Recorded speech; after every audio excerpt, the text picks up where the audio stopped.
Nangabak tinaudi ng ayam Tigilas Pilipinas women kontra Colombia. Iti score 74-59 para iti 1-4 win-loss record iti 2026 FIBA Women's Basketball World Cup qualifying tournament. AJ France himamat ti rank number 39 nga Philippine team baben iti nairot a depensa dagitoy kontra iti world number 19 na Colombia.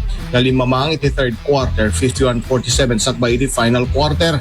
Indoluan ti pangabak ni dating UAAP Rookie of the Year and back-to-back MVP kani Casey De La Rosa iti double-double performance na 25 points, 19 rebounds, and 5 blocks.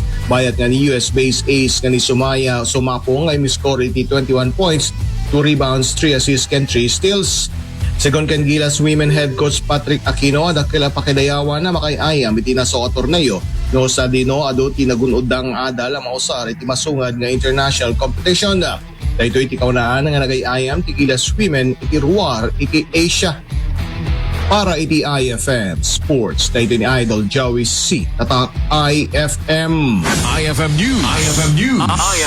IFM News.